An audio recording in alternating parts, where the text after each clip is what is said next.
افلا یتدبرون القرآن، تدبر قرآن، مولانا امین احسن اصلاحی۔ سورہ الطور، آیات 1 تا 28۔ اعوذ باللہ من الشیطان الرجیم، بسم اللہ الرحمن الرحیم۔ والطور وکتاب مسطور فی رق منشور والبیت المعمور والسقف المرفوع والبحر المسجور ان عذاب ربک لواقع ما له من دافع یوم تمور السماء مورا وتسیر الجبال سیرا فویل یومئذ للمکذبین الذین هم فی خوض یلعبون یوم یدعون الی نار جہنم دعا هذه النار التي كنتم بها تكذبون افسحر هذا ام انتم لا تبصرون اصلوها فاصبروا او لا تصبروا سواء عليكم انما تجزون ما كنتم تعملون ان المتقین فی جنات ونعیم فاکہین بما آتاہم ربہم ووقاہم ربہم عذاب الجحیم کلوا واشربوا ہنیئا بما کنتم تعملون متکئین علی سرر مصفوفۃ وزوجناہم بحور عین والذین آمنوا واتبعتہم ذریتہم بإیمان الحقنا بہم ذریتہم وما ألتناهم من عملهم من شيء كل امرئ بما كسب رهين وأمددناهم بفاكهة ولحم مما يشتهون يتنازعون فيها كأسا لا لغو فيها ولا تأثيم وَيَطُوفُ عَلَيْهِمْ غِلْمَانٌ لَهُمْ كَأَنَّهُمْ لُؤْلُؤٌ مَكْنُونٌ وَأَقْبَلَ بَعْضُهُمْ عَلَى بَعْضٍ يَتَسَاءَلُونَ قَالُوا إِنَّا كُنَّا قَبْلُ فِي أَهْلِنَا مُشْفِقِينَ فَمَنَّ اللَّهُ عَلَيْنَا وَوَقَانَا عَذَابَ السَّمُومِ اِنَّا كُنَّا مِن قَبْلُ نَدْعُوهُ إِنَّهُ هُوَ الْبَرُّ الرَّحِيمُ۔ صدق اللہ العظیم۔ ترجمہ۔ شاہد ہے طور اور کتاب لکھی ہوئی جھلی کے کھلے ہوئے اوراق میں، اور شاہد ہے آباد گھر اور بلند چھت اور لبریز سمندر کہ تیرے رب کا عذاب واقع ہو کے رہے گا، کوئی اس کو ٹالنے والا نہیں بن سکے گا۔ اس دن کو یاد رکھو جس دن آسمان ڈاواں ڈول ہو جائے گا اور پہاڑ چلنے لگیں گے، بس بدبختی ہے اس دن جھٹلانے والوں کی، ان کی جو سخن گستری میں لگے ہوئے کھیل رہے ہیں، جس دن کہ وہ آتش دوزخ کی طرف دھکے دے دے کر لے جائے جائیں گے کہ یہ ہے وہ دوزخ جس کو تم جھٹلاتے رہے تھے۔ کیا یہ جادو ہے یا تمہیں سجھائی نہیں دے رہا ہے؟ اس میں داخل ہو جاؤ، اب صبر کرو یا نہ کرو، تمہارے لیے یکساں ہیں، تم وہی بدلے میں پا رہے ہو جو کرتے رہے تھے۔ بے شک متقی لوگ باغوں اور نعمتوں میں ہوں گے، وہ محظوظ ہو رہے ہوں گے ان نعمتوں سے جو ان کے رب نے ان کو دے رکھی ہوں گی، اور اس بات سے کہ ان کے رب نے ان کو دوزخ کے عذاب سے محفوظ رکھا۔ کھاؤ اور پیو بے غل و غش اپنے ان اعمال کے صلے میں جو تم کرتے رہے تھے۔ ٹیک لگائے ہوئے ہوں گے صف بصف تختوں کے اوپر، اور ہم ان کو بیاہ دیں گے غزال چشم حوریں۔ اور جو لوگ ایمان لائے اور ان کی اولاد نے بھی ایمان کے ساتھ ان کی پیروی کی، ان کے ساتھ ہم ان کی اولاد کو بھی جمع کریں گے اور ان کے اعمال میں سے ذرا بھی کمی نہیں کریں گے۔ ہر ایک اس کمائی کے بدلے میں گروہ ہوگا جو اس نے کی ہوگی، اور ہم نے ان کی پسند کے میوے اور گوشت ان کو برابر دیتے رہیں گے۔ ان کے درمیان ایسی شراب کے پیالوں کا تبادلے ہو رہے ہوں گے جو لغویت اور گناہ سے پاک ہوگی، اور محفوظ موتیوں کے مانند چھوکرے ان کی خدمت میں سرگرم ہوں گے۔ وہ ایک دوسرے کی طرف متوجہ ہوں گے، دریافت حال کرتے ہوئے کہیں گے، ہم اس سے پہلے اپنے اہل و عیال کے باب میں بڑے ہی چوکنے رہے ہیں، تو اللہ نے ہم پر اپنا فضل فرمایا اور ہمیں عذاب دوزخ سے محفوظ رکھا۔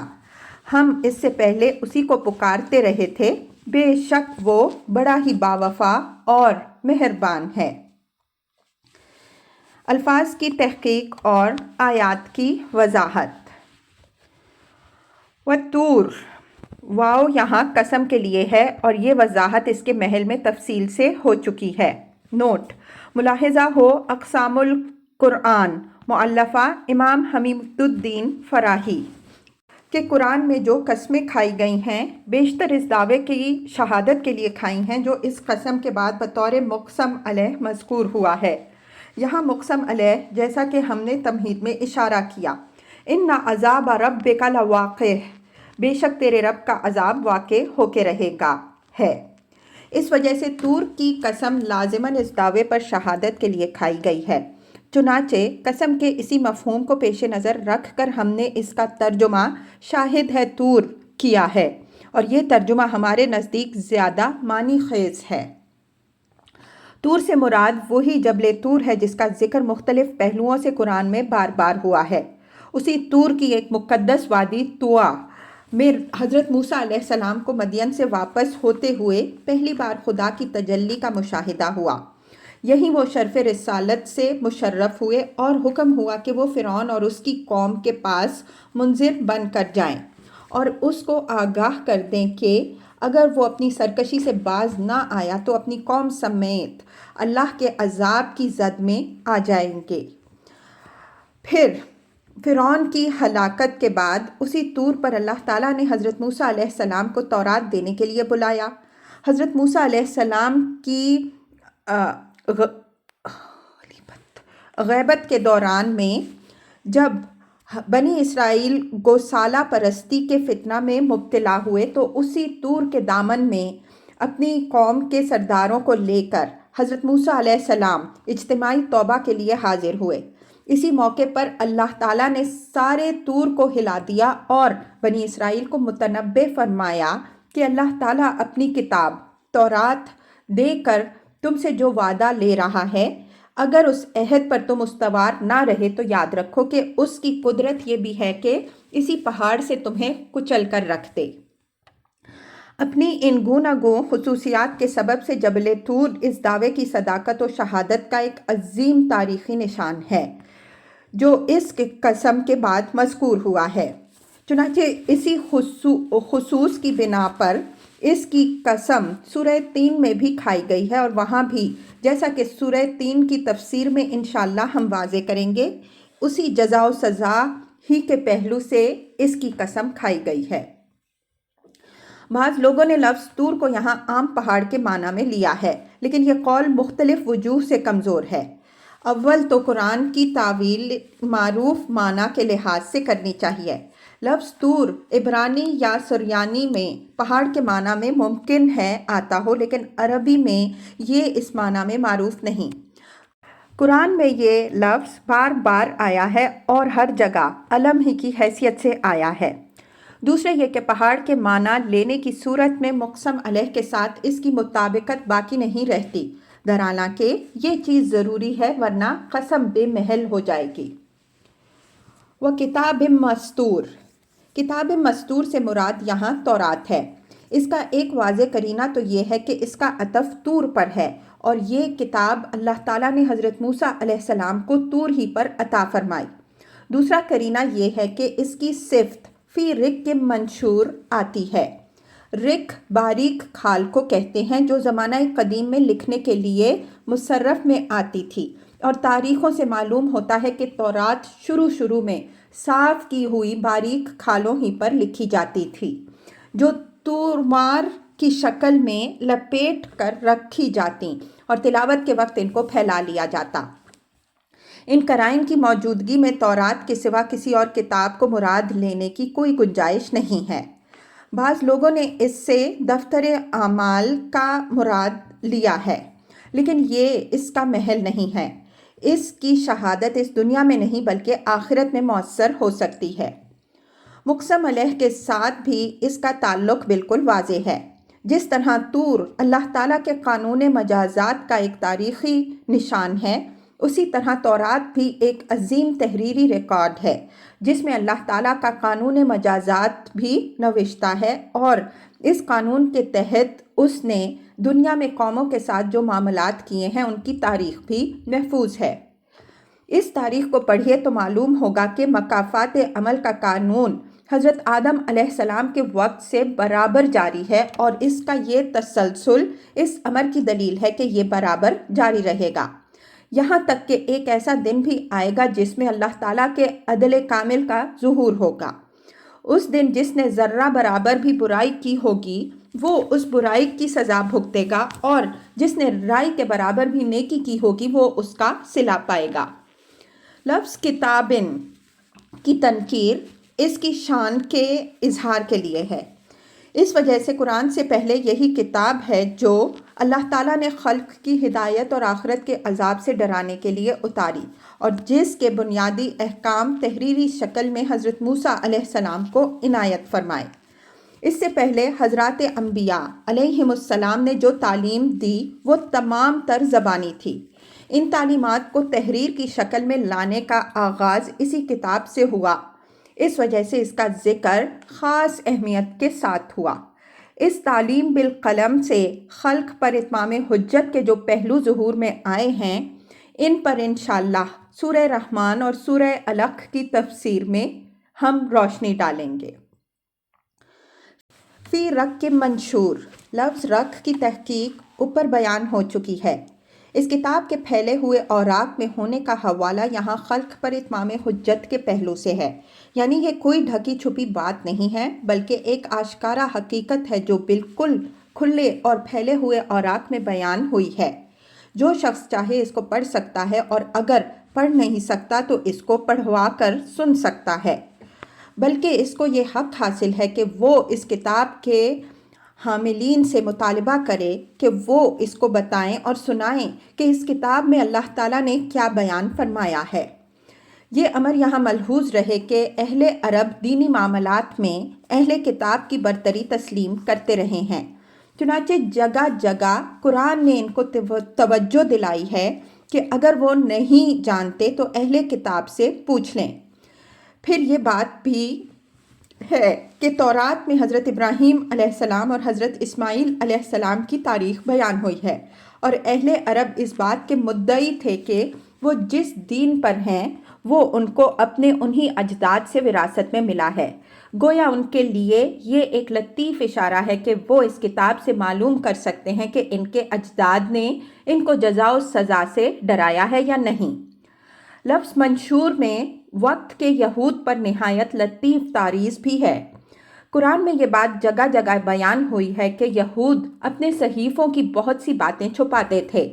کتمان حق کی یہ بیماری یہود کے اندر ان کے دور زوال میں پیدا ہوئی، اور اس کے پیدا ہونے کے اسباب میں سے ایک بڑا سبب یہ بھی تھا کہ وہ یہ نہیں چاہتے تھے کہ لوگ ان پیشن گوئیوں سے واقف ہوں جو تورات کے صحیفوں میں نبی آخر الزماں صلی اللہ علیہ وآلہ وسلم سے متعلق وارد ہیں، اور جن میں ان کو یہ دھمکی بھی دی گئی ہے کہ اگر انہوں نے اس نبی کی تکذیب کی تو وہ خدا کے مغضوب اور امامت سے محروم ہو جائیں گے۔ اس لفظ سے یہود کو تورات کی اصل نوعیت کی یاد دہانی فرمائی گئی ہے کہ یہ پھیلے ہوئے صاف و شفاف اوراق میں تھی کہ لوگ اس کو پڑھیں اور سمجھیں، اور اس کے اوراق ہر وقت لوگوں کے سامنے کھلے رہیں، لیکن وہ اپنی بدبختی سے ان کو چھپاتے ہیں۔ یہی حقیقت حضرت مسیح علیہ السلام نے یہود کو خطاب کر کے یوں واضح فرمائی ہے کہ تم کو چراغ دیا گیا تھا کہ گھر میں اس کو بلند جگہ رکھو کہ سارے گھر میں روشنی پھیلے، لیکن تم نے اس کو پیمانے کے نیچے ڈھانک کر رکھا ہے۔ والبیت المعمور، بیت معمور سے عام طور پر مفسرین نے جنت کے اندر ایک گھر کو مراد لیا ہے جو فرشتوں کے لیے آسمان میں وہی حیثیت رکھتا ہے جو زمین میں انسانوں کے لیے بیت اللہ حرام کی ہے، لیکن یہ قول ہمارے نزدیک یہاں غیر متعلق ہے۔ اس طرح کا کوئی گھر جنت میں ہے تو اس کی شہادت اس دعوے کے حق میں کیا وزن رکھتی ہے جو اس قسم کے بعد پیش کیا گیا ہے۔ ہمارے مفسرین کو چونکہ یہ غلط فہمی ہے کہ قسم جس چیز کی کھائی جائے وہ کوئی مقدس چیز ہونی چاہیے، اس وجہ سے وہ صرف مقسم بہ کے تقدس کو دیکھتے ہیں، حالانکہ اصل دیکھنے کی چیز مقسم بہ کا تقدس نہیں بلکہ پیش کردہ دعوے پر اس کی شہادت کا پہلو ہے۔ اس پہلو سے غور کیجئے تو دعوے کے ساتھ اس کا کوئی تعلق سمجھ میں نہیں آتا۔ بعض لوگوں نے اس سے بیت اللہ کو مراد لیا ہے۔ یہ قول اس پہلو سے تو وزندار ہے کہ بلد امین کی قسم سورہ 3 میں جزا اور سزا کے حق کے طور پر کھائی گئی ہے۔ بیت اللہ چونکہ اسی بلد امین میں واقع ہے، اس وجہ سے اس کی شہادت بھی اپنے اندر ایک معنویت رکھتی ہے، لیکن سیاق و سباق اس قول کے خلاف ہے۔ اس کی وجہ یہ ہے کہ اس کے بعد سقف مرفوع کی قسم کھائی گئی ہے۔ اس سقف مرفوع سے بیت اللہ کی چھت ظاہر ہے کہ مراد نہیں ہو سکتی، اس سے آسمان ہی مراد ہو سکتا ہے، اور مفسرین نے آسمان ہی کو مراد بھی لیا ہے۔ اگر اس سے آسمان ہی مراد ہے تو بیت اللہ کی قسم کے بعد آسمان کی قسم اور اس کے بعد دریا کی قسم یہ کچھ بے جوڑ سی قسمیں ہو جاتی ہیں۔ ان کے اندر وہ ہم رنگی اور ہم آہنگی باقی نہیں رہتی جو طور اور کتاب مستور والی قسم میں پائی جاتی ہے۔ ہمارا خیال یہ ہے کہ بیت معمور سے مراد یہ زمین ہے جس پر آسمان کی چھت پھیلی ہوئی ہے۔ اس خیال کی تائید میں کئی باتیں پیش کی جا سکتی ہیں، مثلاً ایک یہ کہ زمین کے لیے بیت کا استعارہ نہایت موزوں ہے۔ قرآن نے جگہ جگہ اس کو مہاد اور قرار وغیرہ الفاظ سے تعبیر فرمایا ہے۔ نیز زمین کو فرش اور آسمان کو اس کی چھت سے مثال دے کر اس کے گھر ہونے کو نہایت خوبصورت طریقے پر ممثل بھی کر دیا ہے۔ دوسری یہ کہ اس کے بعد آسمان کا ذکر اس بات کا نہایت واضح قرینہ ہے کہ اس سے زمین ہی مراد لی جائے۔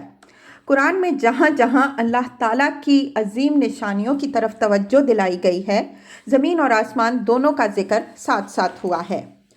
تیسری یہ کہ قرآن میں جگہ جگہ اس حقیقت کی وضاحت فرمائی گئی ہے کہ زمین میں اللہ تعالیٰ نے اپنے بندوں کی پرورش کے لیے جو گوناگوں اسباب اور وسائل مہیا فرمائے ہیں، وہ اس بات کی نہایت واضح دلیل ہے کہ انسان اس دنیا میں شتر بے مہار نہیں ہے بلکہ وہ اپنے رب کے آگے جواب دہ ہے۔ لفظ معمور یہاں زمین کے انہی اسباب و وسائل اور اس کے لازمی نتیجہ یعنی مسئولیت اور جواب دہی کی طرف اشارہ کر رہا ہے۔ چوتھی یہ کہ سابق سورہ الذاریات میں فرمایا ہے کہ وَفِي الْأَرْضِ آیَاتٌ لِّلْمُوقِنِينَ، آیت 30، اور زمین میں نشانیاں ہیں یقین کرنے والوں کے لیے۔ نیز فرمایا ہے کہ وَفِي السَّمَاءِ رِزْقُكُمْ وَمَا تُوعَدُونَ، آیت 22، اور آسمان میں تمہارا رزق بھی ہے اور وہ چیز بھی جس سے تم کو ڈرایا جا رہا ہے۔ ان آیتوں کی تفسیر کرتے ہوئے ہم زمین و آسمان کی ان نشانیوں کی طرف اشارہ کر چکے ہیں جو اللہ تعالیٰ کے قانون مجازات اور اس کے عذاب پر گواہ ہیں۔ بھی عینیہ اسی چیز پر زمین و آسمان کی گواہی یہاں بھی پیش کی گئی ہے، صرف اسلوب بیان کا فرق ہے۔ ان مختلف وجوہ سے ہمارے نزدیک اس سے مراد زمین ہے، اور لفظ معمور سے اس کا موصوف ہونا خدا کی قدرت، حکمت اور ربوبیت کی ان شانوں کی طرف اشارہ کر رہا ہے جس سے قرآن نے جگہ جگہ اللہ تعالیٰ کے عدل و جزا و سزا پر استدلال کیا ہے، اور جس کی وضاحت اس کتاب میں ہم